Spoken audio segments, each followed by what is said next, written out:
intercessão de Deus, declaro aberta a sessão de hoje.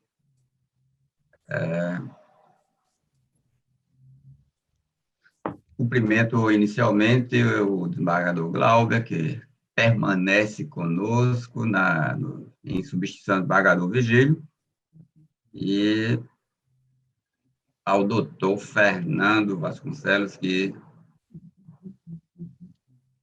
integra nosso grupo de trabalho como procurador de justiça. Todos bem-vindos, desembargadora Judite, já cumprimentei.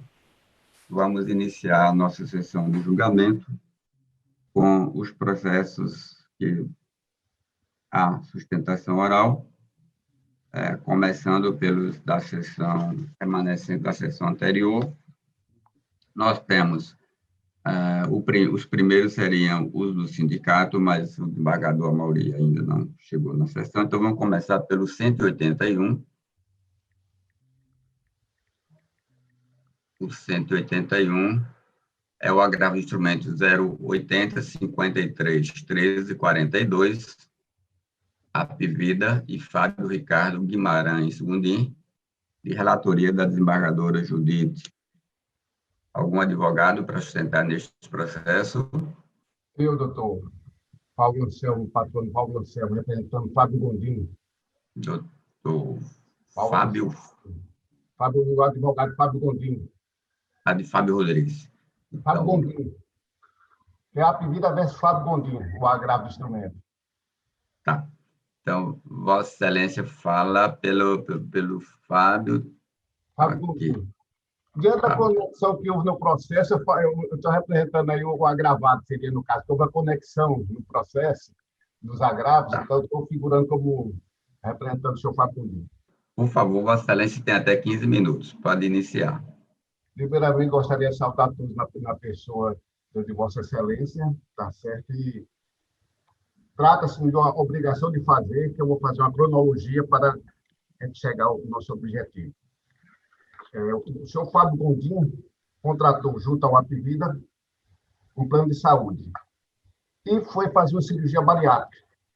Diante das complicações da cirurgia bariátrica e de um laudo médico, ele viu-se obrigado, tá certo, a pleitear uma tutela para terminar o tratamento em Recife.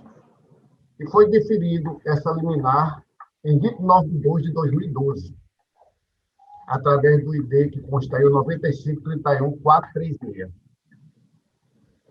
Essa liminar determinava que o senhor Fábio Gondim fizesse o tratamento em Recife às expensas do plano de saúde. Acontece, doutor julgadores, que diante da recalcitrância do descumprimento da liminar, em 15 do 6, nós juntamos 3 avisos ao juiz desse descumprimento. Um em 15 do 6, outro em 12 do 7 e o terceiro, tá certo? Em 11 do 7.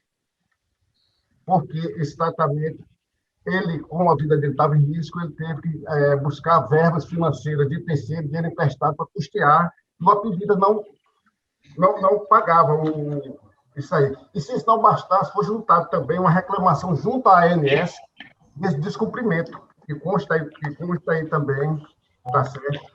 No pedido de agravo, cujo ID dela é o 9531-435. Em 13 do 7, o juiz Acor, após observar a nossa informação da recalcitrância do não cumprimento da liminar, ele procedeu, via Bacejude, ao bloqueio judicial dos valores. Ou seja, após 102 dias de descumprimento da medida liminar. Acontece, doutor julgadores, que, em momento algum, a Apivida veio aos autos justificar o porquê do não fazer, tá certo? O cumprimento da tutela. Esse processo, houve uma apelação e o acórdão, inclusive a relatora foi a doutora Judite, e o acórdão, permita-me, aí no ID 9531-430, o fragmento dele diz assim o seguinte, do acórdão. Desse modo, constata-se que a demora no fornecimento das sessões de fisioterapia e do material cirúrgico necessários ao restabelecimento de saúde da própria vida do autor é conduta indevida e ilícita, restando caracterizado o dano material sofrido pela parte recorrida, que arcou com os custos do tratamento prescrito pelo profissional médico, devendo ser reembolsado do valor despedido, comprovado pelo documento folha 45 a 62. Ademais, resta configurado o dano moral bastante para a sua demonstração, a realização da prova do nexo causal entre a conduta indevida, ilícita e o resultado do uso do fato. Acontece de outros julgadores que, quando da sentença prolatada, que foi mantida a íntegra a sentença, permita-me ler, ante ao expor, julgo procedente o pedido da inicial para condenar. Diz assim o seguinte: no tocante à antecipação da tutela concedida, é de se manter em parte excluindo somente a obrigação da parte ré em custear os medicamentos, a micalcina, utilizado pós-operatório pelo autor, devendo a parte ré ressarcir ao autor, devendo ser abatida a quantia já levantada. Ante o exposto, o procedente do pedido inicial para condenar o plano de saúde, a pedida ao dano moral R$10.000, a indenização por danos morais, devendo ainda ressarcir os postulantes por esses custeados, exceto as custas do medicamento, a micalcina, devendo ser abatida a quantia já levantada pelo autor, do alvará, condeno também o requerido ao pagamento dos honorários advocatícios no percentual de 10%. A tutela antecipada foi mantida e no ato do deferimento dessa tutela, por dia de descumprimento, era R$2.000.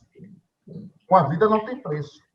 Para uma empresa que tem uma expertise em trabalhar com saúde, como o Apivida, que é do Grupo Antônio Prudente, tá certo? Mas o que aconteceu? Eles não embargaram a multa. Eles, quando apelaram, não mencionaram a multa. E esse processo foi mantida a decisão na íntegra pelo tribunal nosso. Esse processo foi a Brasília. E foi mantido na íntegra a decisão, majorando os honorários de 10% para 12%. Quanto à execução, vem aos autos. Nós apresentamos planilha, apresentamos tudo, e vem a impugnação arguindo, primeiramente, a desobediência ao que preconiza o artigo 525 nos seus parágrafos 4º e 5º, ou seja, ela não apresentou em momento algum o valor real que ela entende necessário, determinado em lei.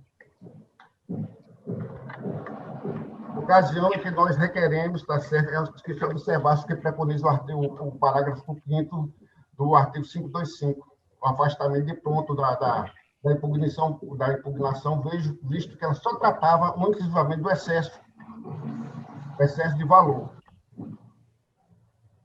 Bem como também trazia para induzir o juízo monocrático da execução ao erro, e os outros julgadores também, como está aí na peça impugnatória, tá certo? E nós estávamos pleiteando 3.000 dias de multa, isso é verdade, isso atrasa o processo, isso quebra a seriedade jurisdicional, bem como, certo, que eles tinham cumprido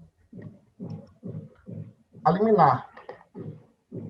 A decisão do juízo monocrático reconhece o descumprimento da liminar e, em decorrência disso, ele reduz para 2/3 o valor da multa.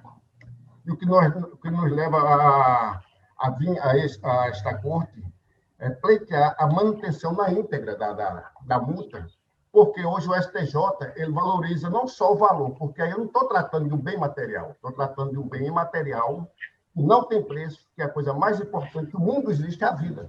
E sem vida não existe nada. E que, em momento algum, a Apivida veio aos autos.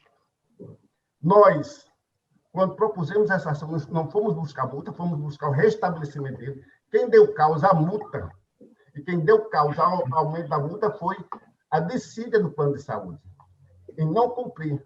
Logo que isso, observa-se que hoje é uma prática recorrente de muitas empresas, ela tratar com total descalço a aplicação das técnicas, porque ela entende na mente dela que quando chegar lá nas turmas superiores, essa multa vai ser reduzida. O que causa realmente uma insegurança jurídica, porque, tá certo, eles não optam em cumprir essa multa. Pela sua legislação, primamos pela manutenção da multa, pela manutenção dos honorários sucumbenciais, já que hoje no STF já está aí a de saber, está certo, essa majoração, porque quem deu causa foi o Apivida. O Apivida, em momento algum, veio aos autos se manifestar acerca das multas, não olvidando que quando esse processo chegou à apelação, foi tentada uma audiência de reconciliação, o Apivida manteve-se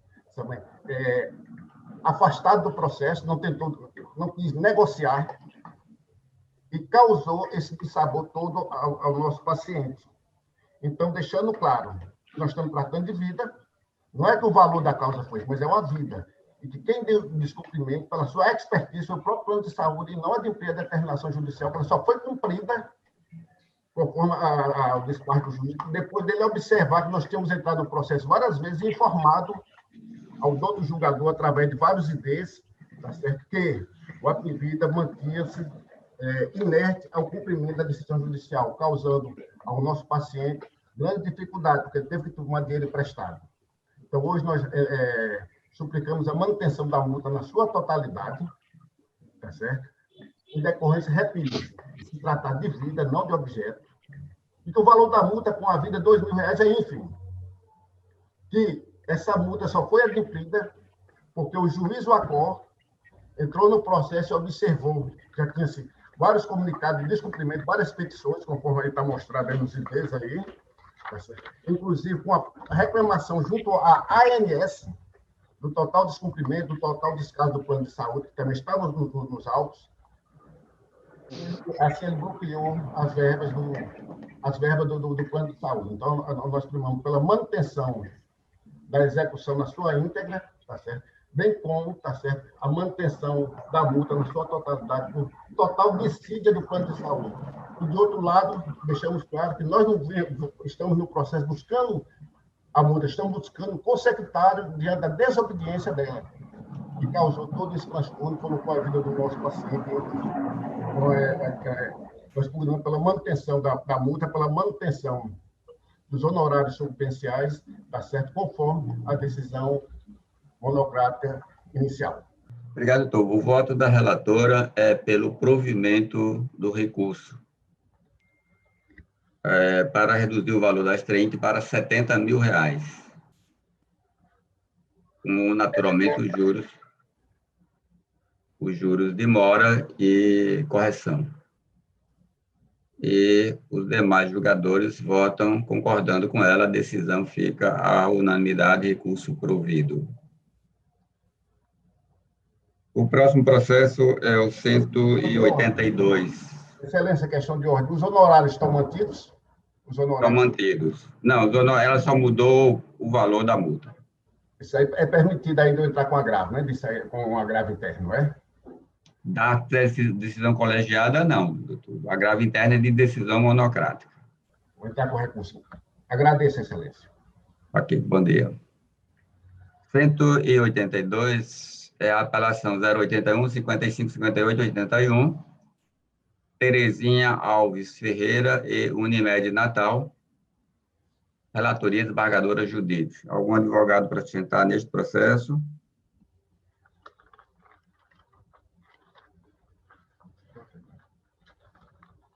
Nenhum advogado presente. Processo julgado.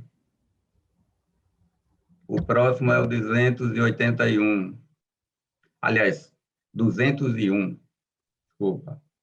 201 é a apelação 0000-881-69. Maria Medeiros e Brito, Roldão Martins de Medeiros e outros. Sou o relator. Algum advogado para sentar neste processo? Sim, desembargador.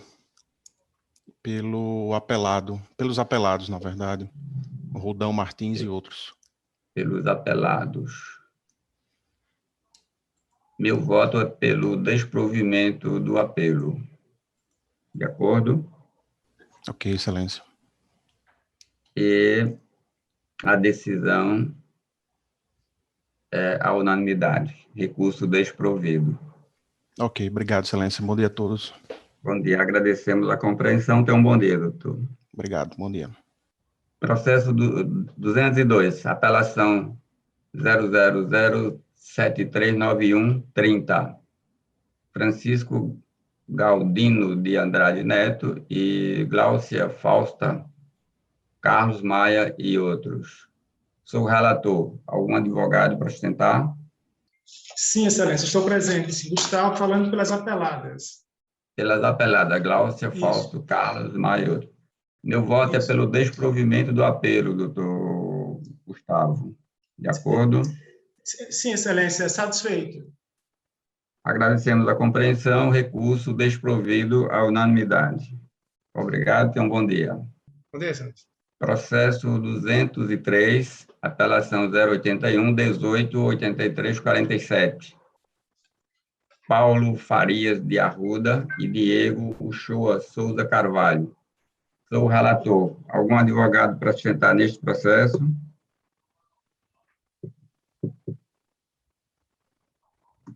Nenhum advogado presente? Processo julgado. Presidente, o desembargador Mauri está na sala já. Já? Já. Bom dia, desembargador Mauri. Bom dia, desembargador Glauber. Bom dia, presidente. Bom dia, desembargador Bom Judite. dia, desembargador Amaury. Bom dia a todos Bom presentes. dia. Então, vamos convidar a doutora Neise, que nos aguarda, né, quando a possibilidade do julgamento. Então, neste processo, desembargador Amaury, desembargador Glauber, nós iremos julgar 8. Nesse julgamento, nós decidiremos 8 processos que envolvem... Cortou o som, presidente.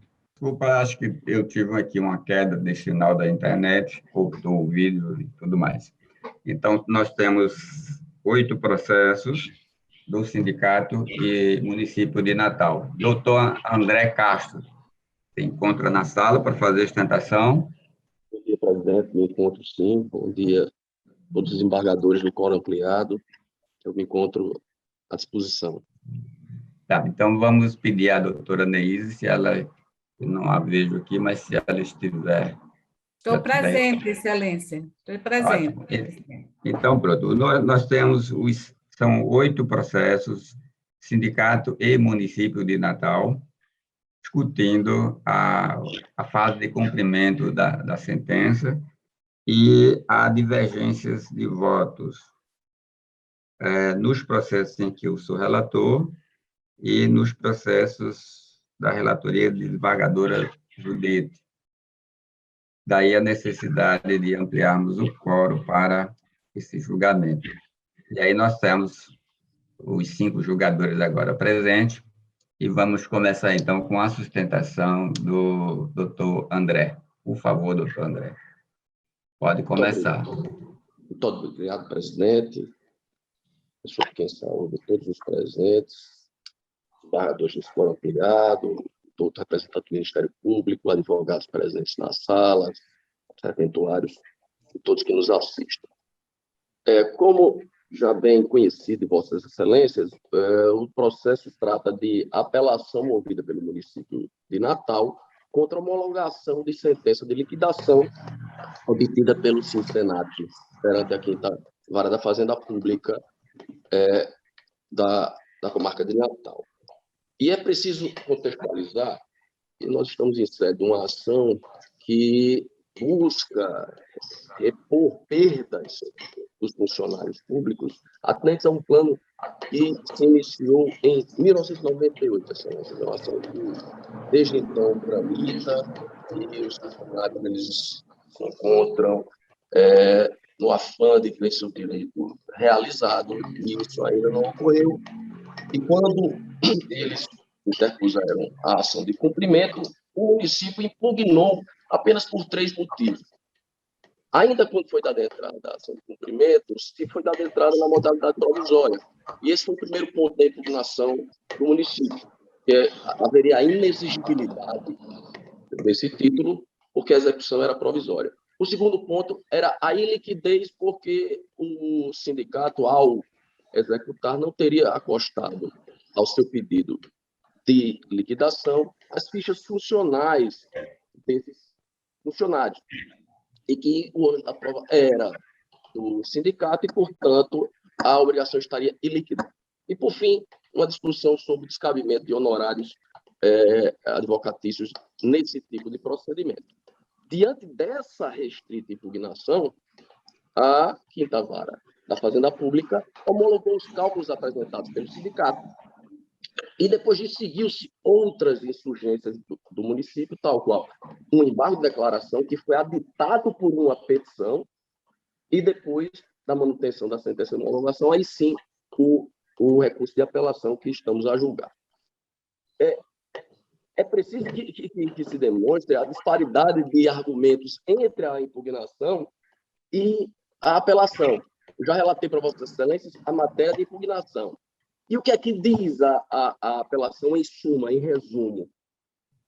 O município, um total descompasso do que alegou em primeira instância, diz que a obrigação seria ilíquida, porque seria exigível a habilitação dos substituídos, diz que houve um cerceamento de defesa por não ter sido possibilitado ao município produzir provas, ou seja, produzir esses documentos, essas fichas funcionais, no processo de liquidação, e trata também de ofensa à coisa julgada. E como Vossas Excelências já sabem, essa apelação que estamos aqui a julgar já se encontra apreciada pelas 3 câmaras dessa corte. Todas as 3 câmaras têm precedentes desprovendo no mérito essa apelação, porque compreendem todas as câmaras possíveis, né, deste tribunal, que esses documentos, essas fichas funcionais, não são documentos obrigatórios para a liquidação de sentença e que são documentos que estão na posse e na guarda do município. Então, não seria exigível ao sindicato que apresentasse esses documentos em sede de liquidação. Além do mais, esses documentos foram acostados na ação principal, onde foi formado o título executivo, de maneira que, em uma outra fonte, o município também teria condições de obter esses documentos. Então, as 3 câmaras desse tribunal já decidiram que não há esse cerceamento de defesa, que o município poderia, sim, ter exercido sua plena defesa no processo de liquidação e que não haveria realmente qualquer prejuízo. Mas eu ressalto, Excelência, que essa argumentação de cerceamento de defesa ela não veio com a impugnação. A impugnação se restringia a dizer que era obrigação do sindicato produzir esses documentos. Então, é um argumento que, a nosso ver, está consumido pela preclusão. Além do mais, ainda que assim não fosse, não existe prejuízo ao município por não poder produzir em juízo documentos que é de sua própria guarda. E isso, em momento nenhum, é discutido. Apesar de óbvio, o município não nega ter os documentos. Então, esse ponto do cerceamento de defesa nos parece que não veio no momento adequado e que, de fato, fica impossibilitado de ser analisado de maneira a atingir a sentença de homologação. Os outros argumentos quanto à pré-validamentação dos interessados nos parece também equivocado, e também quanto à ofensa pelo julgado, nos parece equivocado porque já é decidido, inclusive pelas cortes superiores, que os sindicatos eles detêm essa legitimidade de fazer as execuções. Não estamos aqui tratando de associações, essas sim, que necessitariam ter a autorização específica dos substituídos para executar as sentenças coletivas. E também não há qualquer ofensa coisa julgada na esteira de todos os precedentes aqui que me manifestei. Então, em resumo, Excelências, a impugnação do município de Natal ela se restringiu à hipótese do inciso 3º do artigo 535 do Código de Processo, tratando da inexigibilidade e iliquidez do título. Esses argumentos foram vencidos, o município inova processualmente em sede recursal e, para além da preclusão dos argumentos, também temos a impropriedade da questão de fundo, de maneira que não há realmente razão para atingir e anular a sentença de homologação, com toda a vênia, mas com a vênia dos entendimentos diferentes. Então, a defesa pede que seja mantida a esteira dos precedentes das câmaras, primeira, segunda e terceira câmaras, e vem desprovendo a apelação do município de Natal. Eu agradeço a atenção a oportunidade concedida e fico à disposição, Vossa Excelência. Muito obrigado. Obrigado, doutor André.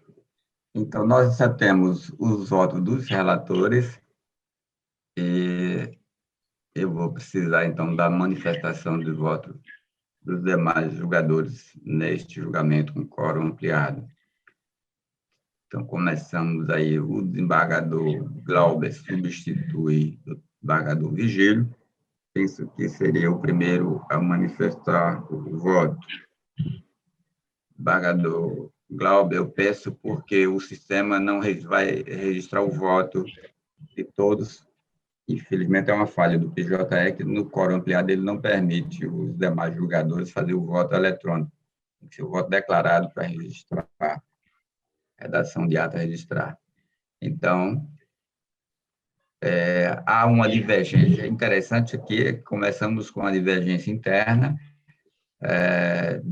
nos processos de relatoria da desembargadora Judite, ela vota por reconhecer a nulidade da sentença, e nos meus, eu estou a votar pelo desprovimento do recurso do município. E, em outras ocasiões, eu já relatei processo e a Câmara julgou pelo desprovimento do recurso do município. Então, de fato, uma divergência que precisamos resolver agora, e a oportunidade é interessante, porque estamos com os dois votos divergentes na mesma sessão para definirmos qual deles deverá prevalecer. Desembargador Glauber, por gentileza, manifeste-se. Pois é, desembargador Ibanez, senhor presidente, eu estava aqui na expectativa do voto aí do nosso decano, né? É a minha primeira participação no colegiado ampliado e, assim, só trazendo aqui que tenho que justificar a minha própria divergência. Eu acompanhei tanto o desembargador Ibanez como também a desembargadora Judite. E aí ficou contraditório esse voto. Mas resiste também que o próprio desembargador Ibanez havia feito essa manifestação. E aí, somente depois de já realizada a sessão, é que a gente observou esse descompasso. Eu mantive o registro do voto. Na expectativa, me parece que a desembargadora Judite tinha um destaque a ser feito. Não sei se a desembargadora que diferenciava um processo do outro. Se a desembargadora Judite puder já... O que eu entendo é que, pela nulidade da sentença, para dar um prazo, eu acho que a obrigação é do município, mas isso para todos. Ampliar o prazo para ele fazer a comprovação devida. Então, isso para todos os processos, né? Todos os que estão sendo... São todos iguais. Pronto, eu vou então, pedir venha, Vossa Excelência, vou acompanhar o voto do desembargador Ibanez e o faço considerando que essa posição ela já vinha sendo adotada, né, na Câmara, eu observei isso, e também nas outras duas, como destacado aí na tribuna aí pelo advogado, doutor André. De fato, o município ele tem a guarda desses documentos. A matéria deveria ter sido oportunamente trazida na impugnação e eu compreendo como precluso agora, neste momento, trazer essa argumentação da nulidade. Então, desembargador Ibanez, em conclusão, eu acompanho Vossa Excelência. São 8 processos, não é isso? 8 processos. Voto de Vossa Excelência, pedindo permissão para adotar aí os fundamentos trazidos em seu voto. Obrigado, desembargador. Desembargador Amauri, agora sim, é isso. Vossa Excelência. Pois não, presidente.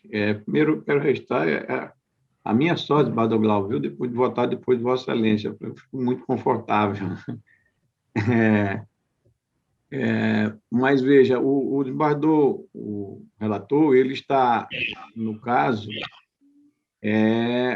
dando provimento ao recurso do sindicato, não é isso, desembargador Ibanez? É porque tem, às vezes se inverte, às vezes é o O sindicato recurso é do... que recorre e às vezes é o município. Perfeito.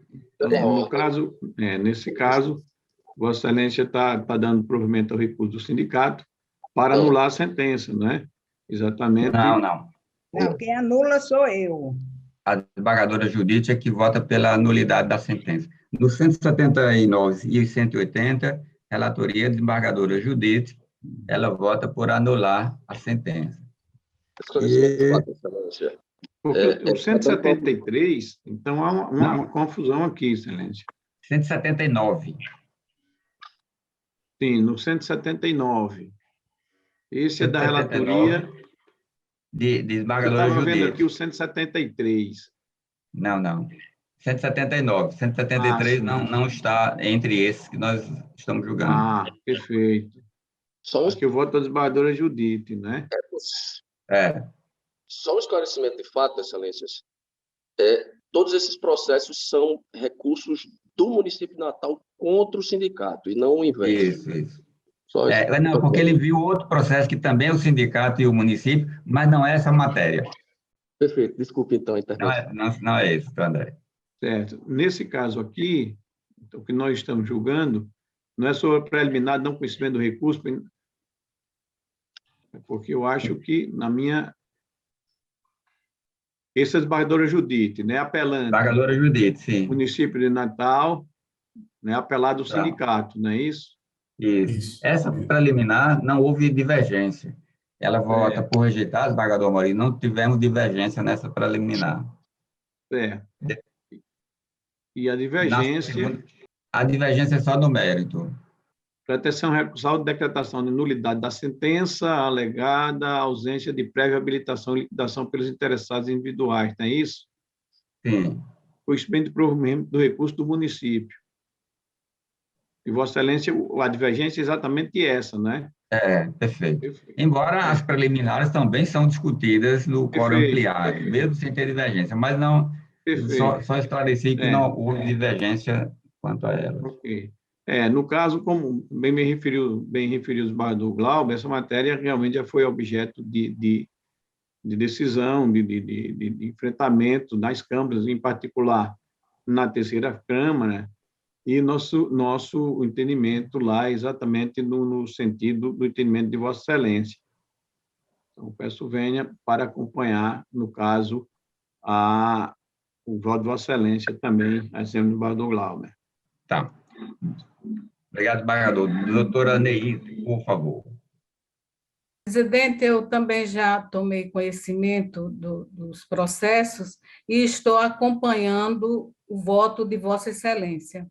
Obrigado, doutora Neide. Então, processo julgado, os 8 processos julgados, conforme a decisão da maioria agora tomada, apenas os 2 da relatoria de desembargadora Judite, que o voto dela não prevalece e a relatoria muda para o desembargador Glauber. Os demais são de minha relatoria, eu permaneço relator. Também todos julgados por maioria. Muito bem. Obrigado. Leila, ainda há processo com ampliação de quórum que necessita da presença dos desembargadores Amaury e Neise? Não, para essa semana não, desembargador, só a próxima sessão, que são os embargos. Então, agradecemos aos colegas e amigos por estarem conosco de realizarmos esse julgamento no momento. Um abraço, muito obrigado, desembargador Amaury, muito obrigado, doutora Neise.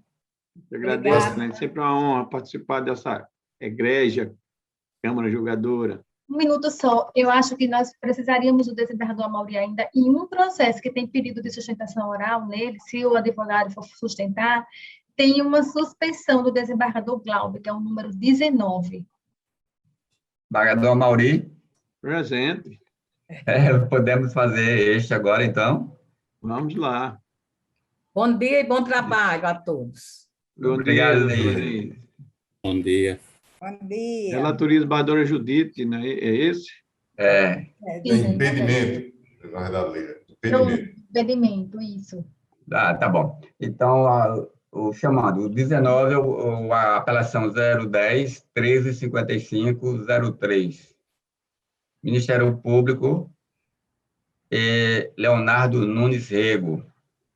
Algum advogado para sustentar neste processo? Tem, senhor presidente. Lindenberg Dutra, por Leonardo Rego. Doutor Lindenberg, a desembargadora Judite, relatora, vota por desprover o apelo do... Vossa Excelência é o apelante ou é o Ministério Público? Ministério Público.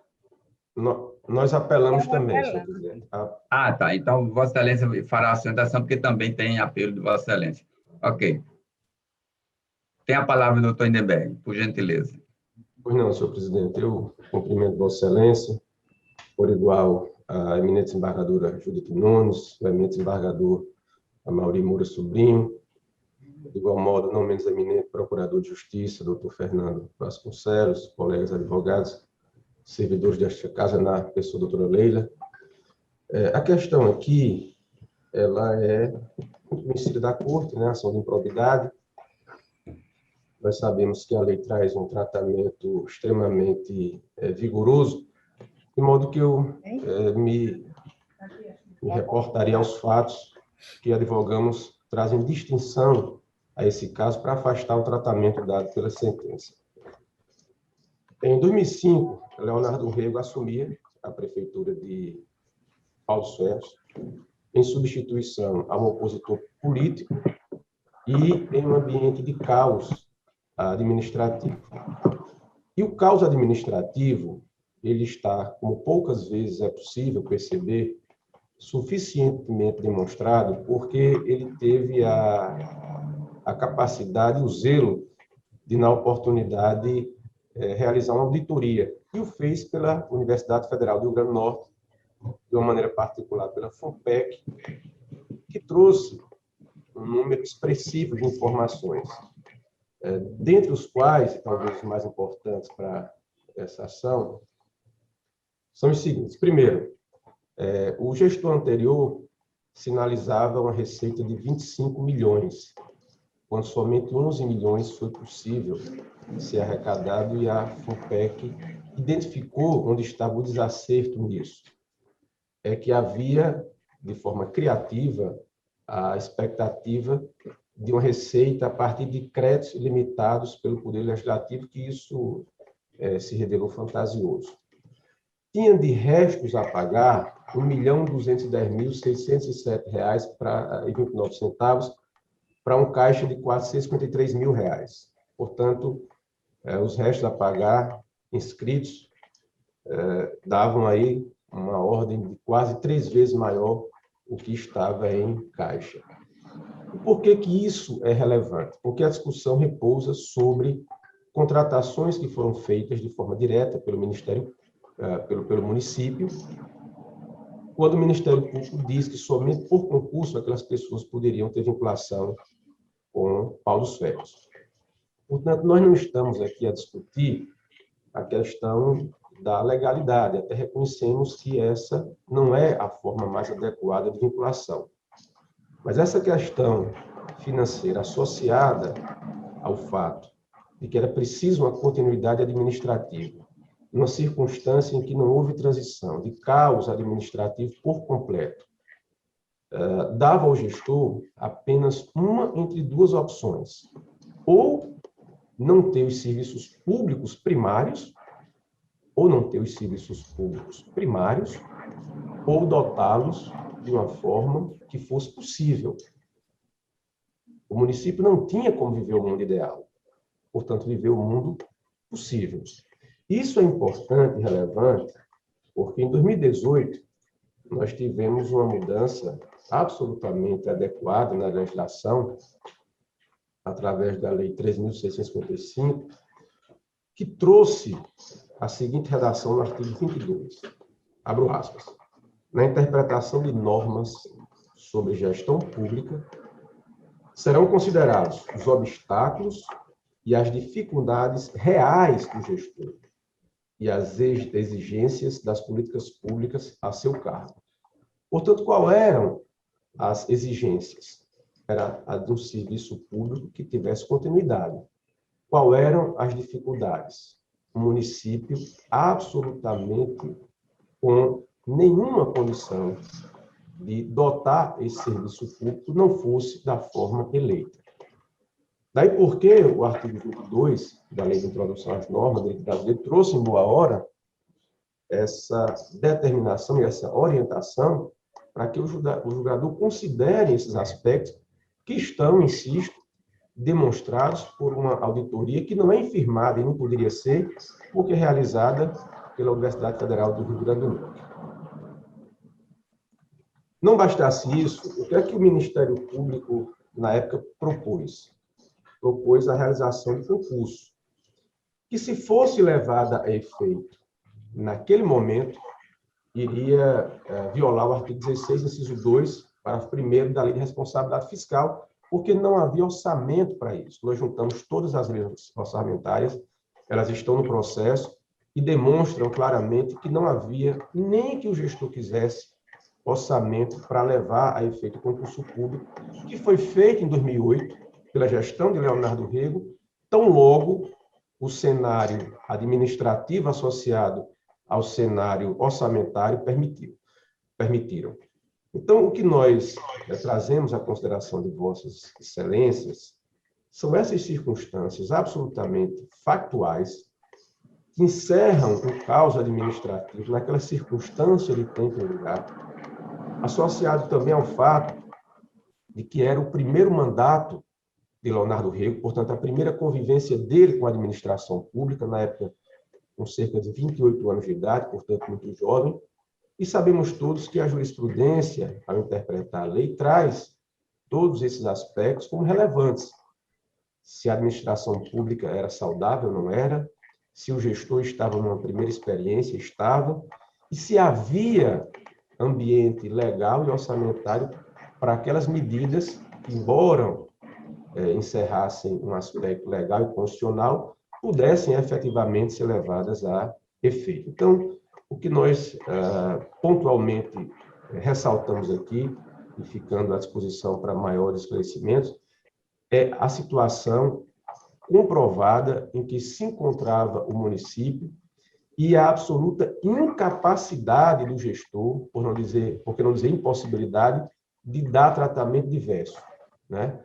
Sem perder de vista que essa realidade existia há mais de 20 anos. Observe que Leonardo Rego, ele, em grande medida, manteve os cargos que já existiam.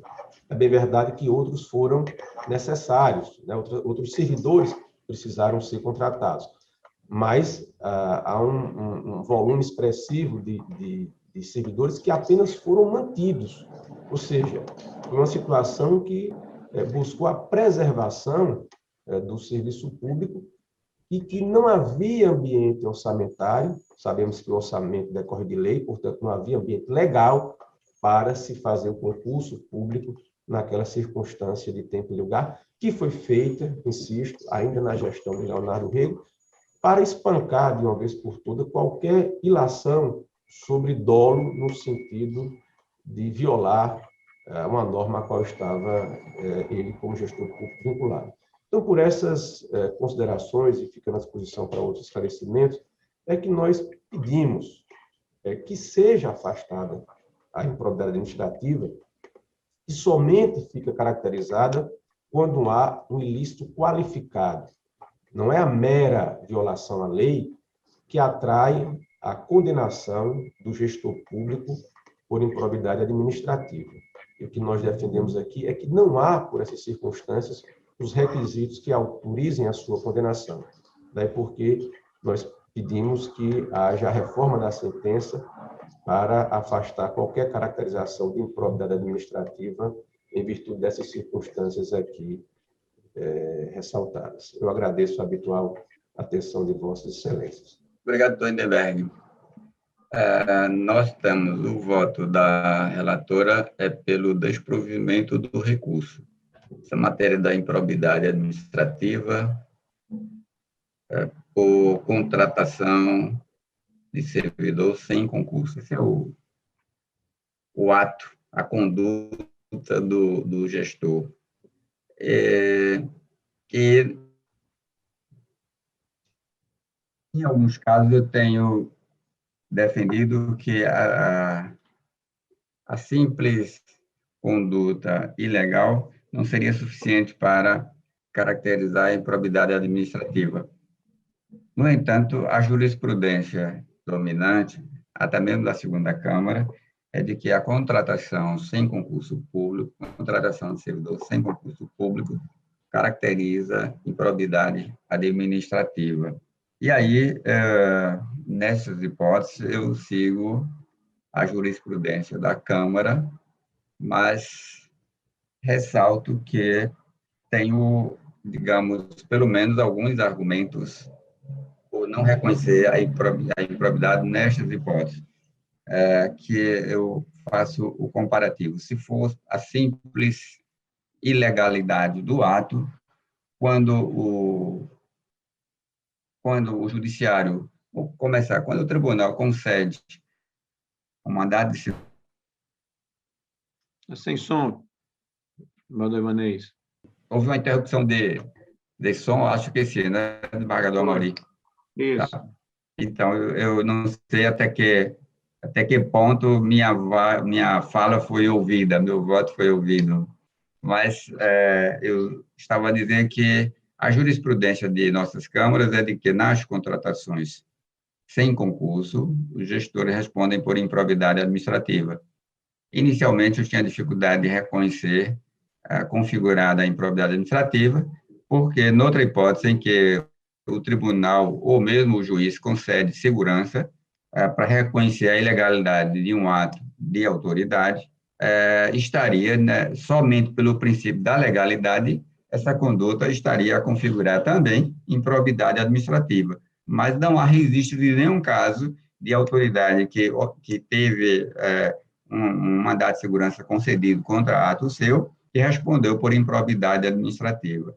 E aí, a meu ver, no mandado de segurança, quando o tribunal reconhece a ilegalidade do ato, restaria ao juiz apenas aplicar a sanção, porque a ilegalidade já estaria reconhecida. E aí, no mesmo caso, a contratação sem concurso não se equivale a frustrar a licitude do concurso público. É um ato apenas que ofende o princípio da legalidade. Ele é descrito no caput do artigo 11, e não em seus incisos. Mas eu tenho que a jurisprudência nossa, pelo menos de nossas câmaras, e acho que do STJ também, é de que configura improbidade administrativa a contratação de servidores sem concurso público. Eu vou seguir a jurisprudência, mas fazendo esse registro de que nós estamos diante de uma conduta que ofende o princípio da legalidade, mas que nem toda conduta que ofende o princípio da legalidade é tida como uma conduta ímproba, a configurar ato de improbidade. Mas meu voto aqui, digamos, por entender que não há improbidade administrativa neste caso, porque não há aquela qualificadora da conduta, que seria obter algum resultado indevido, algum proveito, facilitar para alguém, alguma coisa do tipo, a descaracterizar a improbidade administrativa, que seria, a meu ver, o elemento necessário para elevar a conduta simples de ilegalidade a uma conduta qualificada, ilegalidade qualificada, a ensejar a improbidade administrativa.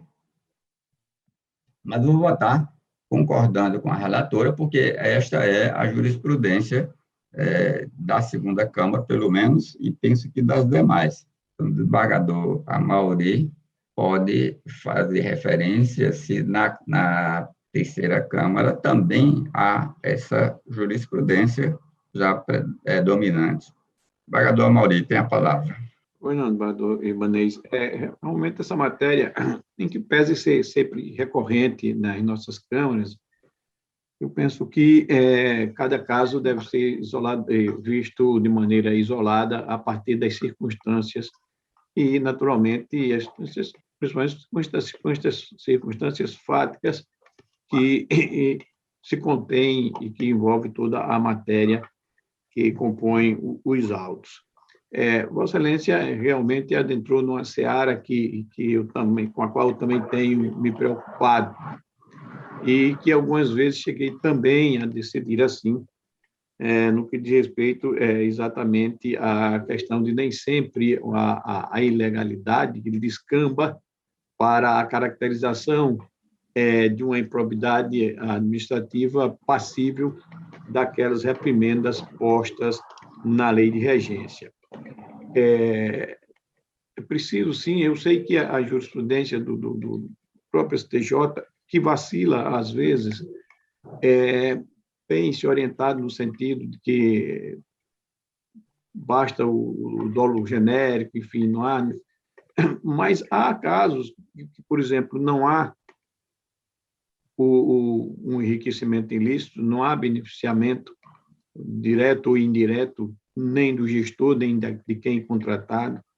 No caso particular, me parece que foi uma contratação temporária, não foi uma contratação definitiva, que envolvia circunstâncias, não é? Que o próprio bem do município, da boa administração, reclamava naquele momento. Então, são detalhes que eu penso que a gente deve, naturalmente, é lógico que a doutora Judite o fez com a cuidado de sempre, mas, a partir mesmo do voto de Vossa Excelência, eu percebo que é preciso que, pelo menos para mim, que se examine determinados detalhes desse processo, comparando naturalmente e levando em consideração, digo melhor, claro, a jurisprudência dominante, não só das cortes superiores, como também das nossas próprias cortes de justiça. Portanto, eu vou pedir vista, senhor presidente, para aferir e me assenhorar mais um pouco das questões fáticas e de toda a matéria discutida, porque, claro, o voto da relatora ela sintetiza bem a matéria, traz, né, de maneira bem clara e objetiva, juridicamente também, né, e reflete o que se contém nos autos. Mas, para um julgamento e convencimento próprio, eu preciso me atirar um pouco mais, a partir, e provocado, digo mais ainda, pelo voto de Vossa Excelência, viu? Pelas ponderações de Vossa Excelência, não pelo voto, mas pelas ponderações. Eu estimulei Vossa Excelência. Mas eu tenho realmente também manifestado essa preocupação em alguns processos que me vêm à relatoria, né? Porque, a rigor, eu penso que um deslize administrativo, né, que não trouxe, com o qual não beneficiou o gestor ou não beneficiou a quem quer que seja, talvez aplicar uma pena de improbidade administrativa a um gestor é uma pena, eu penso, de gravidade extrema, não é? Então, isso é o pensamento meu, claro, ainda que eu sei que a jurisprudência tem, não é? Mas eu vou pedir vista para melhor me convencer, não é, Excelência? E dar um voto, pelo menos do ponto de vista pessoal, com mais segurança, senhor presidente. O pedido de vista de Vossa Excelência, eu vou dizer que me gratifica pelo esforço que eu fiz aqui para esse debate. E agora, depois da fala de Vossa Excelência, eu me recordo que nós temos dois recursos, um recurso especial afetado para repercussão geral ou repetitivo no STJ sobre as licitações. E aqui, no nosso tribunal, de relatoria do desembargador Cornélio, também um recurso afetado no que se refere às licitações. Uhum. em que iremos discutir se a simples dispensa injustificada de licitação caracteriza improbidade, pela ausência de dano, pela ausência de dolo ou pela má-fé. Precisaríamos, então, comprovar o dano. Então, não haveria aí a condenação com base na presunção do dano ao erário, em que as decisões do STJ afirmam o dano presumido nessas hipóteses de licitação com dispensa. E nós afetamos, a Seção Civil afetou admitiu esse recurso repetitivo para demonstrar que, não havendo o dolo, não demonstrado o dolo, não teríamos aí configurada a improbidade administrativa. Na vista que Vossa Excelência fará do processo, naturalmente irá verificar se está demonstrado esse dolo por ser uma contratação. As circunstâncias do caso, o que eu gosto é que nós não podemos decidir simplesmente como uma regra geral e aplicar. Precisamos diferenciar os casos. Essa análise é justamente porque a gente verifique se há alguma situação, alguma circunstância que diferencie esse caso de outros em que a jurisprudência firmou-se numa determinada direção. Vale o pedido de vista e eu vou ficar aqui, certo que quando nós teremos esse julgamento, também será por videoconferência, nossa próxima será dia 10, se Vossa Excelência for concluir seu exame, será no dia 10 esse julgamento, ok? O senhor mantém volta, desembargador, ou aguarda? Não, eu posso mudar o voto, eu já votei, mas eu posso mudar o voto conforme o argumento do desembargador Amaury. Eu não consegui convencê-lo diferentemente, mas estimulei, ele disse. Então, quem sabe ele me convence a desembargadora Judite também, não sei, né? Ele tem muita... Quando ele fala, viu? E olha que até agora ele ainda não passou a mão, ele não fez esse gesto. Quando ele fizer, acabou, está resolvido. Tá certo. Tá muito bom. Eu acho que a minha humilde presença já se torna dispensável agora, né, Leila? Acho que sim, desembargador. Eu peço, então, permissão para me retirar. Cumprimento o doutor Fernando Vasconcelos, não fui no começo, doutor Fernando, prazer. Bom dia, desembargador. Prazer meu. Bom dia. Cumprimentando novamente a todos os colegas, o desembargador Glauber, que me percebeu ali no cantinho, foi quem me viu, não é? O presidente estava empolgado lá com a direção dos trabalhos, né? Pois é, estava. Desembargador Judite, Vanês, todos os advogados, doutor Inembeck, que acabou de fazer sua exposição, todos os advogados presentes e servidores. Bom dia a todos. Um abraço, amigo. Um abraço. Grande abraço. Vamos lá. Continuando, temos o processo 18. O 18 é o 010 09 48 48. Francisco Manel Jacinto e Banco Mercantil do Brasil S.A. e outros. Relatoria do desembargadora Judite. Algum advogado para sentar neste processo? Nenhum advogado presente. Processo julgado. 43. Apelação 081 0513 96. Eduardo Canuto de Oliveira e Estado do Rio Grande do Norte. Ainda da relatoria do desembargadora Judite. Algum advogado para ostentar neste processo? Sim, Excelência. Advogada Maria Lucinete, pelo apelante. Eduardo Canuto. Bom, a relatora está reconhecendo a ilegitimidade do Estado, não está a analisar o mérito. Vossa Excelência quer fazer a sustentação oral? Legitimidade do Estado. Então, está reconhecendo a legitimidade da Justiça Estadual, é isso? Não, do Estado. Quero fazer, Excelência. Tem a palavra, pode iniciar. Bom dia a todos. Cumprimento Vossas Excelências. Cumprimento o doutor representante do Ministério Público. Cumprimento os colegas advogados. e os demais que estão presentes nessa sessão. Excelência, trata de um processo contra o Estado do Rio Grande do Norte, requerendo a isenção do pagamento do imposto de renda. O processo ele foi ajuizado por um policial militar do Estado, e foi aposentado em decorrência de sua invalidez permanente.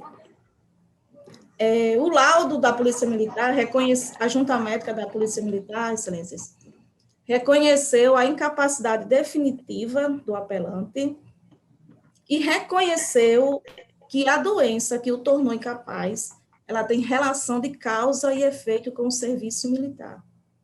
No entanto, apesar de ter reconhecido o nexo causal entre a doença e a incapacidade, fundamentou que ele não preenchia os requisitos para ter a isenção do imposto de renda. Nós ajuizamos o processo e o juiz de primeiro grau ele julgou improcedente o pedido, sob argumento de que não restou comprovada a doença grave. Contra esta sentença, eis esse recurso de apelação.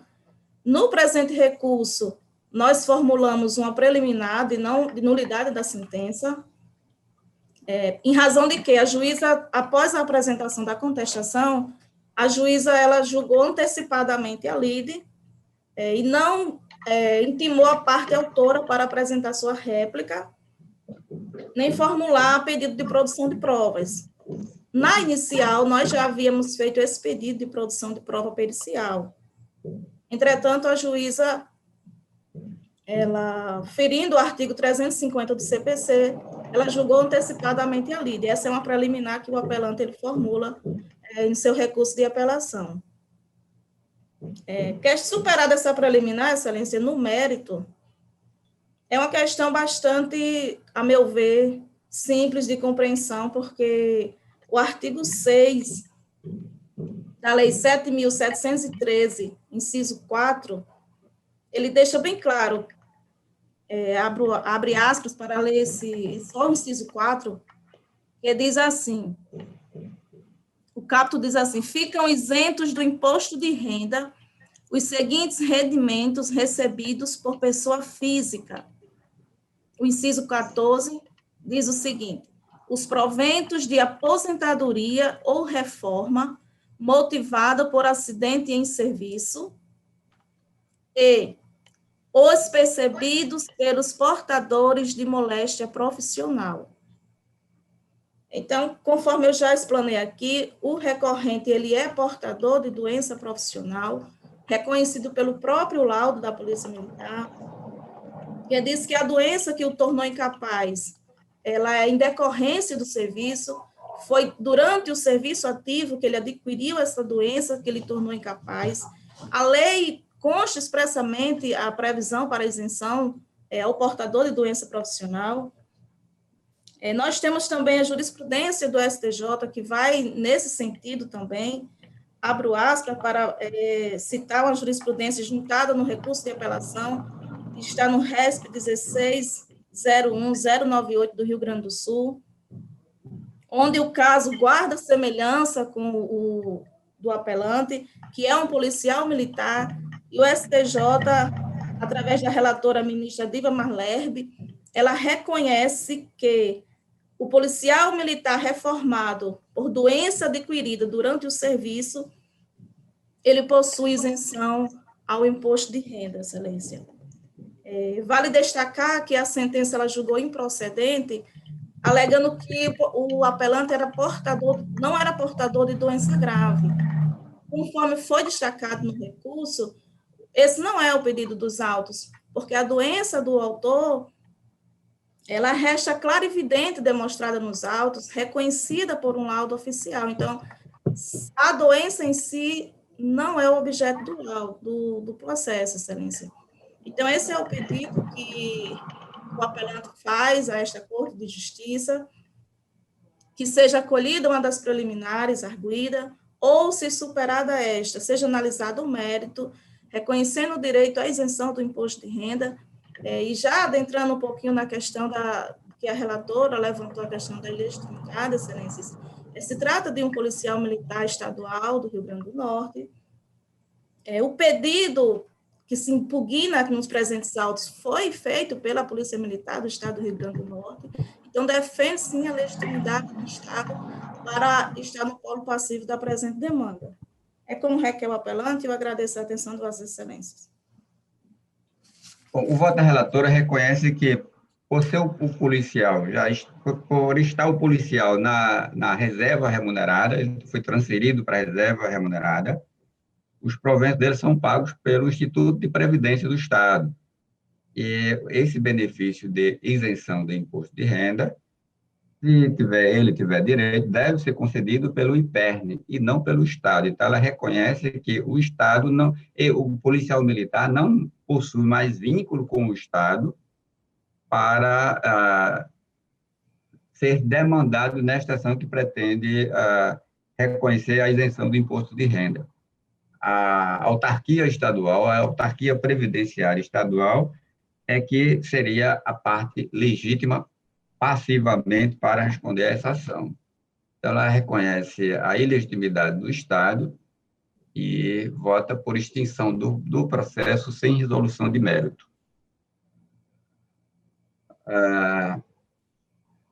Decisão unânime. Extinção do processo sem resolução de mérito. Obrigado. Próximo processo é o 135. Agravo de instrumento 080, 47, 76, 46, Estado do Rio Grande do Norte, Copanest, RN, Cooperativa dos Médicos Anestesiologistas do Estado do Rio Grande do Norte. Sou o relator. Algum advogado para apresentar neste processo?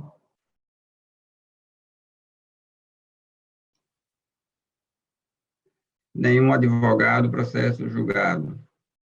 138. Agravo do instrumento 080, 53, 26, 41.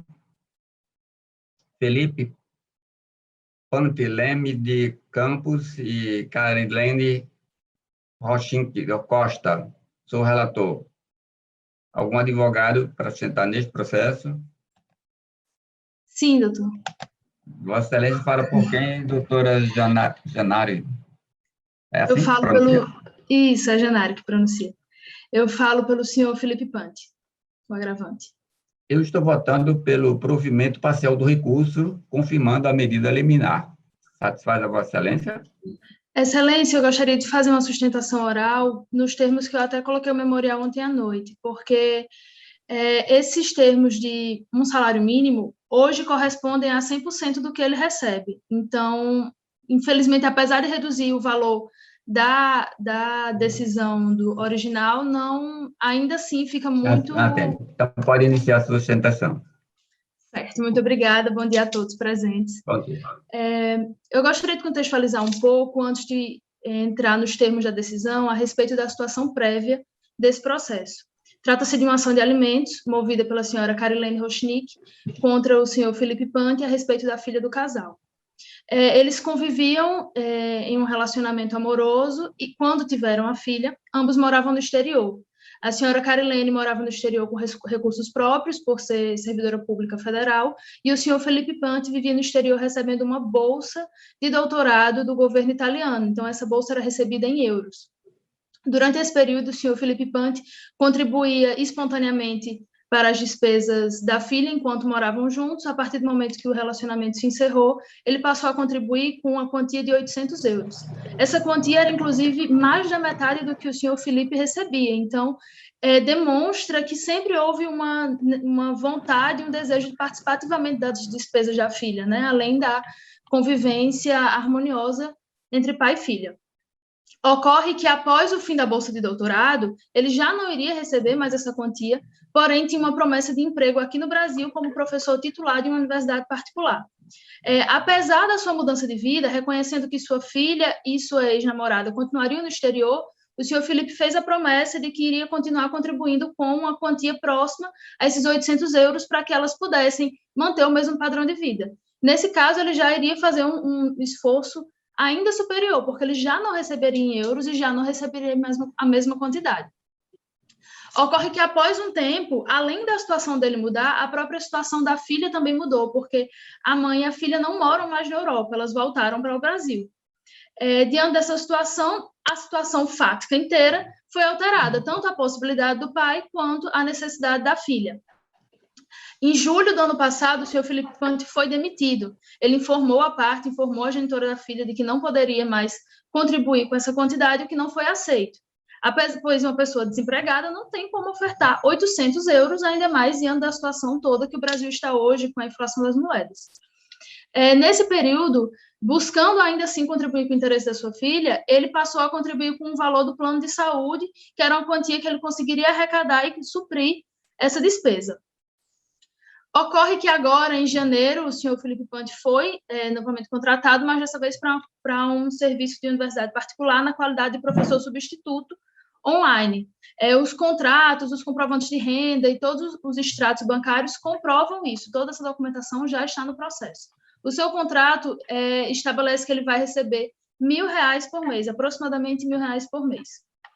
Diante dessa situação, a gente pode perceber que toda a necessidade do autor, do agravante, foi comprovada. Ele juntou os comprovantes de todos os dados bancários deles, juntou o contrato, juntou o comprovante de pagamento de seu salário, e essa é realmente a situação em que ele pode ofertar alimentos hoje em dia.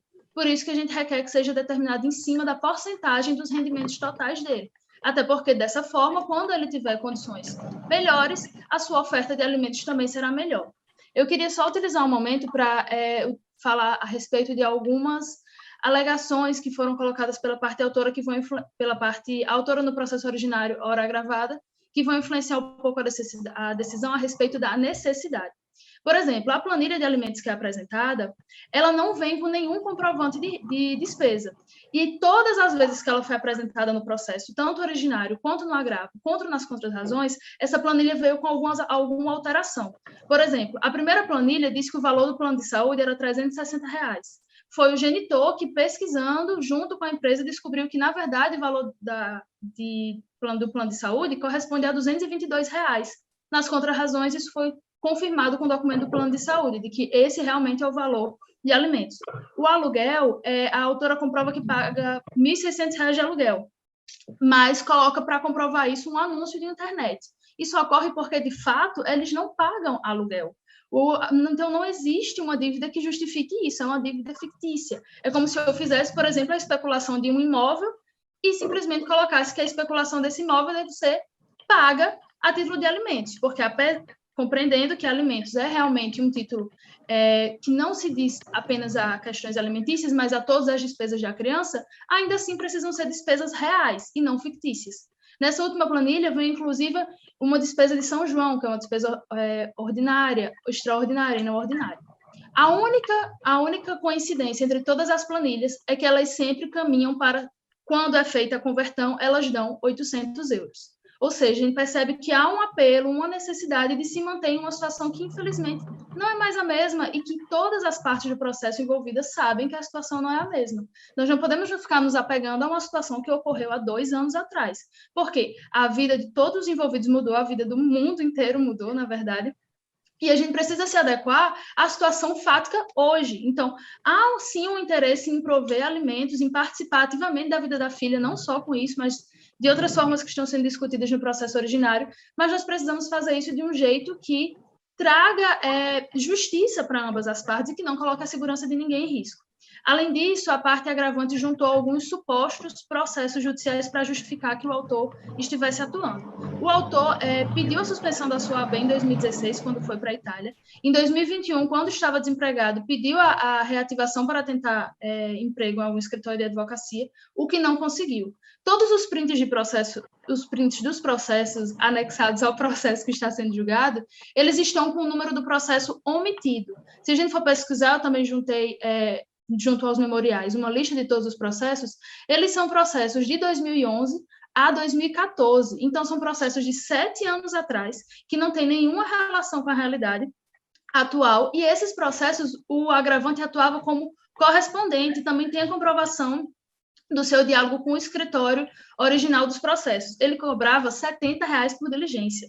R$ 70 por diligência de processos de 7 anos atrás, nos quais ele nem sequer atua mais, prossegue o nome apenas por forma da secretaria, isso é bastante comum, o advogado ser subestabelecido e muitas vezes continuar no registro, ele sequer atua, os processos já têm subestabelecimento, os processos não estão mais sendo ativos desde 2014, e além disso, um dos processos é do próprio pai do agravante, então é um processo em que eles estão sendo cobrados por uma dívida de despejo, por uma ação de despejo, então, ou seja, não só não é uma remuneração, como é uma dívida, um dos processos acostados. O outro fato seria um concurso que ele foi aprovado no Rio de Janeiro. Mas o concurso aprovado, infelizmente, não gera uma remuneração. Aqui, hoje no Brasil, essa situação que temos. Ele foi aprovado, mas não foi convocado. E essa situação não tem como ser remunerada, ele não tem como ser cobrado por uma remuneração que não recebe. Inclusive, de acordo com os nossos pedidos de que seja remunerado em porcentagem dos seus rendimentos, uma vez que ele esteja exercendo essa função do Rio de Janeiro, a forma dele de contribuir vai ser ainda maior, vai ser ainda melhor, porque vai acompanhar a forma como ele recebe, mas, infelizmente, hoje em dia, ele não ocupa esse cargo. O único cargo que ele exerce, a única remuneração, é de professor substituto em universidade particular, com um contrato já acostado aos autos, que ele recebe em torno de um salário mínimo. Eu acredito que observar essa situação vai nos trazer um pouco mais para o que está hoje. No processo originário, no agravo, em tudo isso, a gente realmente percebe que há uma necessidade muito grande de retomar o passado, retomar uma situação que, infelizmente, não existe mais. Claro que o senhor Pante também gostaria de poder estar contribuindo com esses 800 euros que uma vez ele já pôde, mas essa era uma situação completamente atípica de quando ele recebia uma bolsa do governo italiano, ele recebia em euro, e toda essa situação mudou, não só a possibilidade dele de pagamento, como a própria necessidade da filha, que hoje reside aqui em Natal, reside com uma outra situação completamente diferente, que, inclusive, não tem sido devidamente comprovada nos autos. Então, eu gostaria de ressaltar esses pontos para que a gente pudesse realmente caminhar para essa aprovação em porcentagem de seu salário, para que o senhor Pante possa fazer a comprovação, possa fazer o pagamento desses alimentos sem pôr em prejuízo sua segurança financeira e, além disso, sua segurança física, né, pois existe a prisão civil, mas me coloco à disposição para outros esclarecimentos da Corte. Obrigado, doutora Chanari. Meu voto é semelhante a liminar para reduzir o valor da pensão e confirmando já o que eu decidi no voto na liminar quando examinei o agravo. Todos os argumentos que Vossa Excelência apresentam em sustentação e nos memoriais são aqueles que eu utilizei para reduzir o valor da pensão. Os demais julgadores concordam comigo, a decisão está à unanimidade, recurso provido parcialmente. Obrigada. Próximo julgamento é o 142. 142 é o agravo de instrumento 080, 598805. Haroldo Azevedo Construções Limitada, edifício Porto Atlântico. Sou o relator. Algum advogado para sustentar neste processo? Nenhum advogado presente. Processo julgado. Processo 146. Agravo 080, 66, 71, 42. Apvida e Caliane Luiz de Andrade. Sou o relator. Algum advogado neste processo para sustentar? Sim, excelência. Doutor Stênio. Isso. Doutor Stênio fala por qual das partes? Caliane Luiz Andrade. É a agravada. Isso. Meu voto é pelo desprovimento do agravo da Apvida. De acordo? De acordo, excelência. Agradecemos a compreensão. Processo julgado à unanimidade. Recurso desprovido. Bom dia, doutor Stênio. Bom dia, doutor. Bom trabalho a todos. Obrigado. Processo 161. Apelação 081, 29, 65, 89. Sandra Nájara Alves de Holanda e outros, Carlos de Carvalho, N.E. Nunes e Turismo e outros.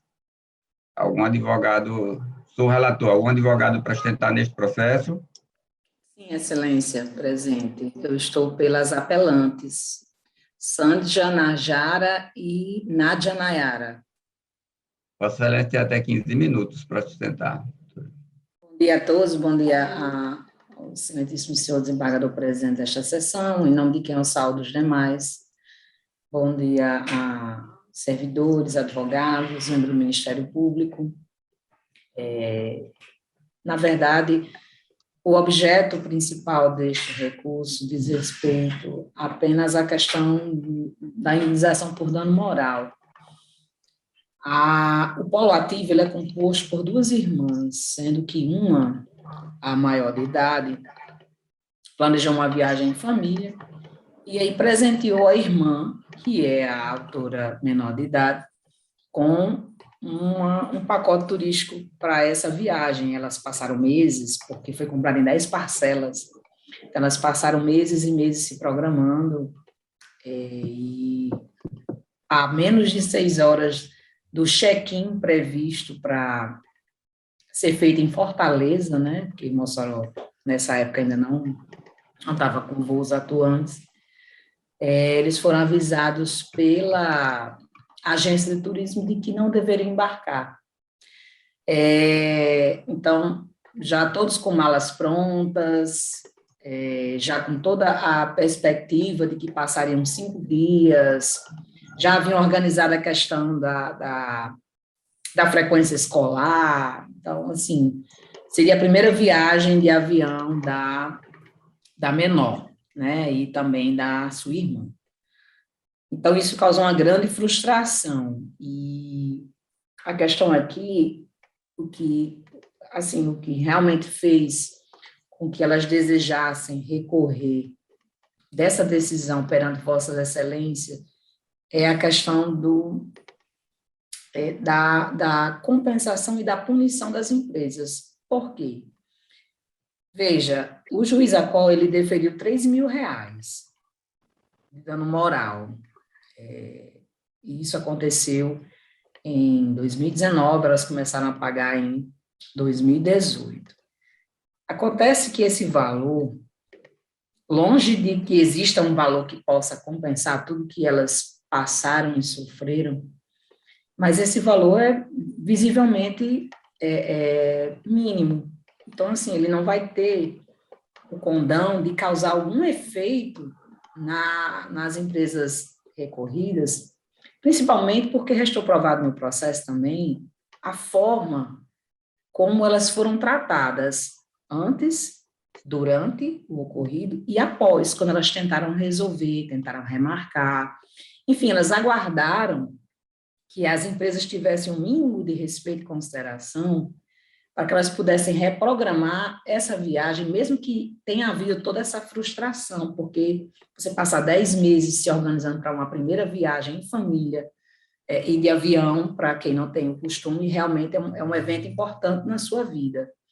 Então, assim, de certo modo, o valor fixado, ele ficou muito aquém, não só do caráter compensatório para as autoras, como também com relação ao efeito punitivo, né? Porque, assim, isso aconteceu com todo o grupo familiar.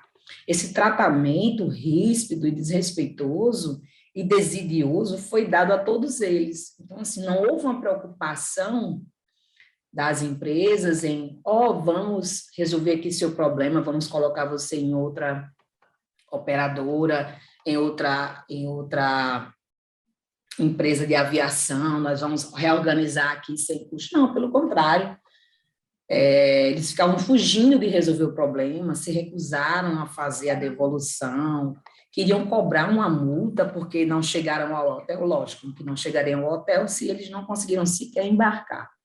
Então, assim, a questão aí realmente é somente essa sensação que as autoras ficaram assim, poxa, fizeram tudo isso, causaram toda essa frustração para a gente, nos trataram com todo esse desdém, com todo esse desrespeito, e vão ser condenadas a pagar R$ 1.500 cada um. Então, assim, realmente, do ponto de vista das apelantes, é um valor pequeno, singelo, frente a tudo que elas passaram. Então, a nossa reivindicação é no sentido justamente de haver uma majoração, que Vossas Excelências possam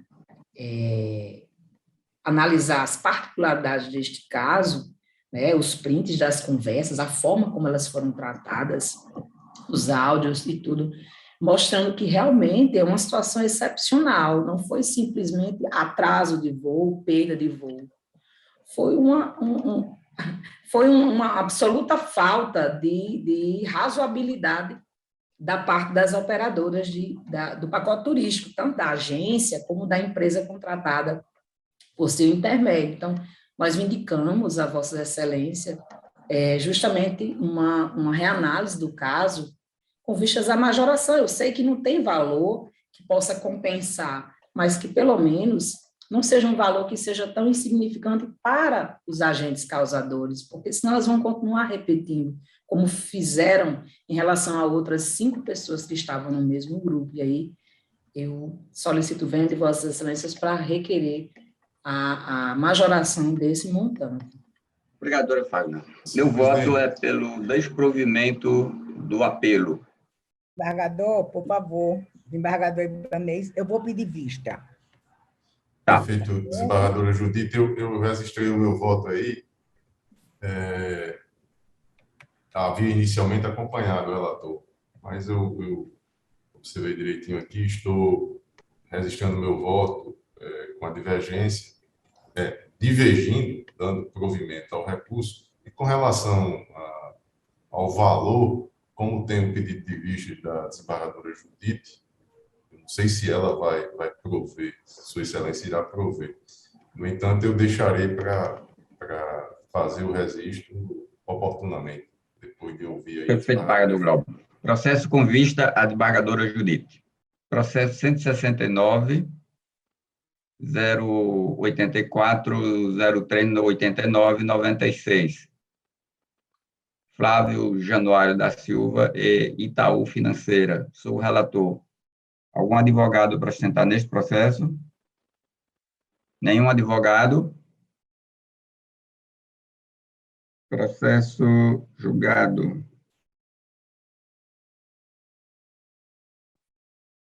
O próximo é o 177, que é a apelação 086, 01, 96, 39. Restaurante Pizzaria Mazano Limitada, Golden Tulip Natal Ponta Negra SPE Limitada. Sou o relator. Algum advogado para sustentar neste processo? Nenhum advogado. Processo julgado. Em minha relação, julgamos todos os processos com sustentação oral. Então, concluímos os julgamentos presenciais por videoconferência e concluímos a sessão de julgamento. Passamos à sessão administrativa. Senhor presidente, Vossa Excelência permite aí Claro. Está aqui um processo que estava na sessão virtual, na relatoria da desembargadora Judite, e que eu havia pedido vistas. Eu não sei se fica para o julgamento virtual também, ou se é Qual é nesta oportunidade. Deixa eu tentar identificar aqui. É um que trata sobre o ICMS. É uma matéria que está... a desembargadora Judite está dando provimento. 178, desembargador. 178, obrigado, Leila. 178. Pois é. Agravo de instrumento. Alga, Telecom, aí, Estado, Imposto de Circulação de Mercadoria. É a questão da DIFAL aí, da diferença de alíquota, que é... Sim. E aí a desembargadora Judite está dando provimento ao agravo, determinando a autoridade coatora que suspenda a exigibilidade da diferença e da alíquota nas operações interestaduais. Aí eu não sei, desembargadora Judite, confesso, assim, porque me parece eu substituindo o desembargador Vigílio, eu já monocraticamente decidi atendendo ao pleito do Estado, permitindo, em face do julgamento da repercussão geral. Eu não sei se aqui o caso concreto teria alguma particularidade. E o desembargador Ibanez também, já nessa sessão, tem um processo da relatoria de Vossa Excelência, desembargador Ibanez, que... Eu vou tirar de mesa, tá certo? Perfeito. Obrigado, Leila. Obrigado. Não mesa, né, desembargadora Judite? É verdade, isso mesmo. Tá. Senhor presidente, pela ordem. Pode falar, doutor. Tiago. Existe um processo que está pautado para hoje, é o 080-56-3562, que eu passei aqui atentamente, mas não vi o chamamento dele. 080, de quem? Você sabe quem é o relator? De Vossa Excelência. Ele não está em minha relação com o pedido de sustentação oral, doutor. Foi feito, Excelência, esse pedido. Não recebi o pedido, mas vamos lá. Vossa Excelência está aí, vamos fazer a exceção. Vossa Excelência fala por qual das partes? Eu falo por Humberto Adriano, Gustavo Adriano Azevedo Silva, a parte agravante. Então, doutor, pode iniciar a sua sustentação. Eu saúdo a todos os presentes aqui, saúdo aos colegas advogados, saúdo aos ilustríssimos desembargadores, e quero fazer uma ressalva especial, uma saudação especial a todas as advogadas mulheres presentes nessa sessão de julgamento, em especial pelo fato de eu estar falando da cidade de Santa Cruz, a terra, aquela santa considerada advogada das causas impossíveis. E, não obstante, também representa muito bem a garra e a força das mulheres aqui presentes. Eu quero fazer essa homenagem. Saúdo também os servidores da Justiça que estão nos assistindo hoje. Excelência, não vou me demorar, até porque Vossa Excelência muito para que eu pudesse fazer essa sustentação. O processo tem complexidade. Existe uma ação de execução de título extrajudicial, curam como parte a Minas Gás, comércio de gás limitada, e figura como parte executada Júnior Adriano. Os títulos que a Minas Gás, ora agravada, vem estar nesse principal no processo ACO, são pautados em dois títulos executivos, desde final de 319 e 314. O senhor Gustavo Adriano Azevedo Silva e a sua esposa, Daniela Stanazzi de Lima Rocha Adriano, eles entram nessa representação de execução porque foram avalistas quando da abertura do veto para o segundo, que, por consequência, é também seu irmão. Enfim, resumidamente, seu Humberto Júnior tem uma relação comercial, ou ao menos tinha uma relação comercial com a Minas Gás, gravada. Foi feito um contrato de prestação comercial.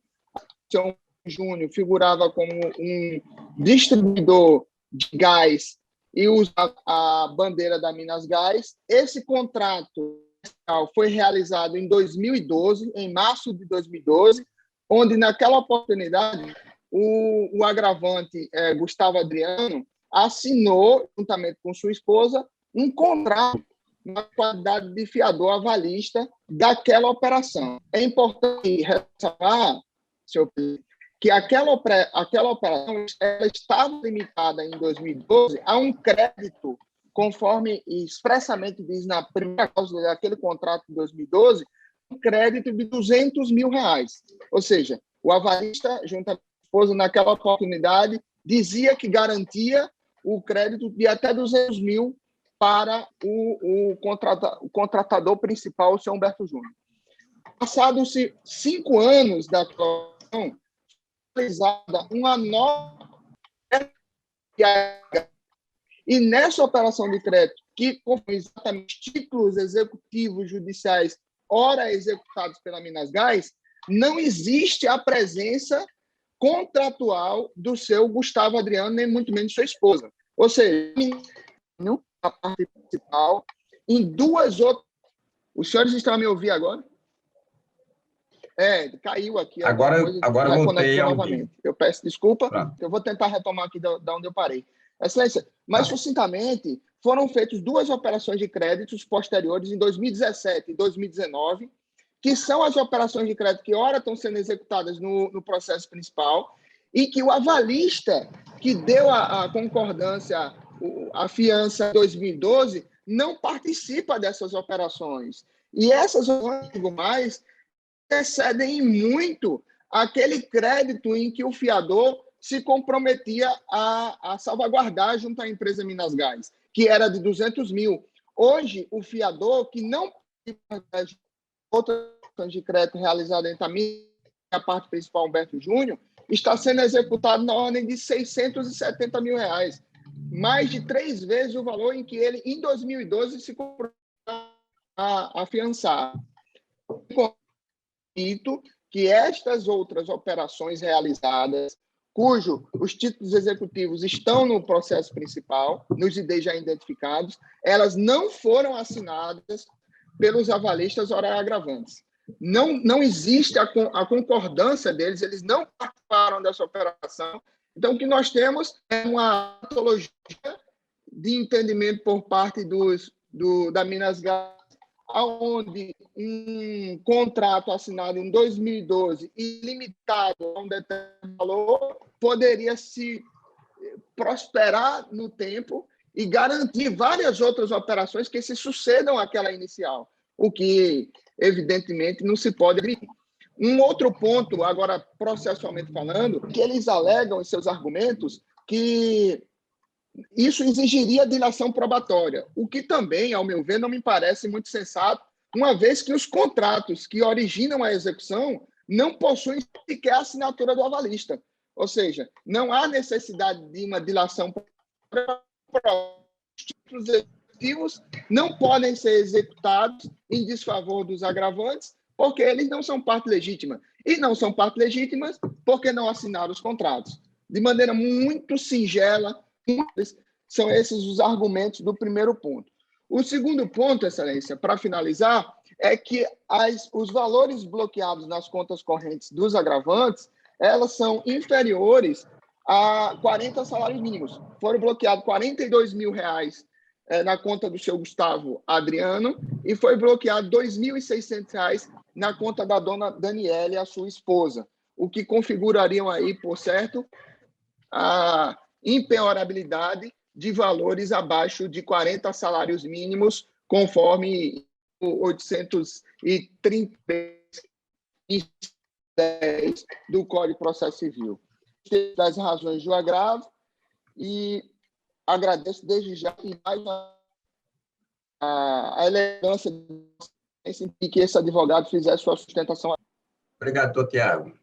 Meu voto é pelo desprovimento do recurso. Os demais julgadores acabaram de concordar comigo. Recurso desprovido à unanimidade. Então, agora, de fato, concluímos os julgamentos com videoconferência. Embargador Glauber, o assunto lá, tem mais algum assunto para a gente tratar na sessão jurisdicional? Não, senhor presidente. Obrigado. Então, passamos para a sessão administrativa. E já fiz os cumprimentos ao doutor Fernando, que nos acompanha nesta sessão de hoje, e, naturalmente, as homenagens. Leila tem aí, se tiver relação de aniversariantes, de outro motivo para homenagear alguma pessoa querida nossa, podemos fazer. No mais, eu tenho a comunicar que entrarei de férias amanhã por 10 dias. A desembargadora Judite assumirá a presidência da próxima sessão, que será virtual, próxima semana, e na sessão do dia 10, por videoconferência, eu estarei de volta. Minhas férias são de apenas 10 dias. Então, a desembargadora Judite tomará conta, como já fiz várias vezes. Essa Câmara praticamente era da desembargadora Judite, que ela presidiu. Mas agora ela praticamente é de Vossa Excelência.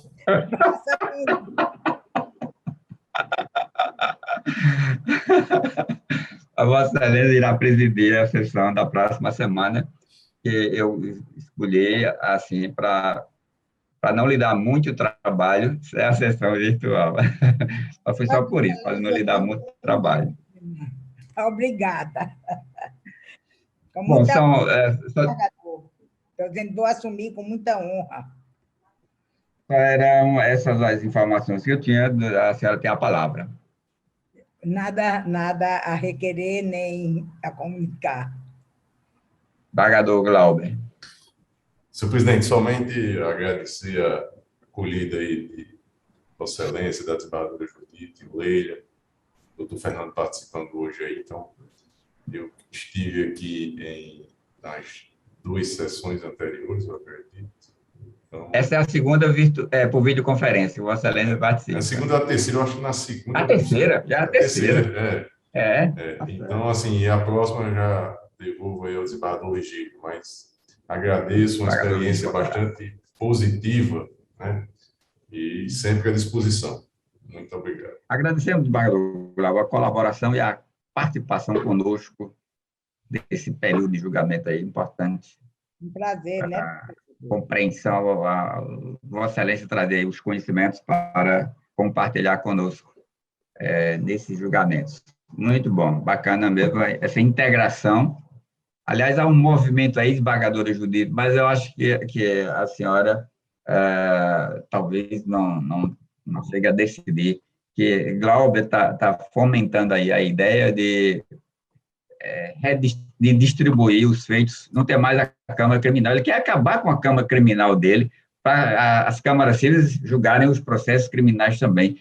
Como é que pode? Ele quer acabar a Câmara Criminal, não entendo, não. Eu acho isso que fica justo, eu acho que sim. O doutor Fernando, ainda é assim lá na Procuradoria? Porque era, no meu tempo de procuradora era. Não. Hoje temos 4 criminais, né, e bastante cíveis, e apenas os habeas corpus que são distribuídos para todos. Mas ainda essa... Cláudio insiste muito. Mas realmente eu não vou participar desse debate. Mas hoje em dia eu amo minha Câmara Civil, como já amei a criminal. Mas eu hoje estou muito feliz na civil. Mas, desembargador Judite, deixa só eu colocar o movimento, eu tanto ouvi a desembargador Ibanez reclamar, mas a Câmara Criminal tem poucos processos e tal, a Câmara Civil estão lotadas. Eu digo, não, então vamos fazer o seguinte, vamos pegar tudo, ser pleno, né, como é lá no TRF da 5ª Região, como é o Supremo, né, e aí teve uma rejeição. O desembargador Ibanez nessa, eu já não vou participar, meu amigo. Não, mas aí foi rejeitado, assim, liminarmente, sumariamente.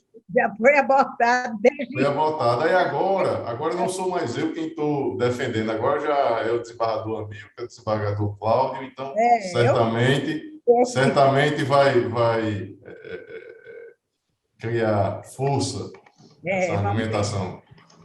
Mas quando eu disse, o desembargador Ibanez rejeitou de imediato. Agora não, agora ele já está concordando. Eita.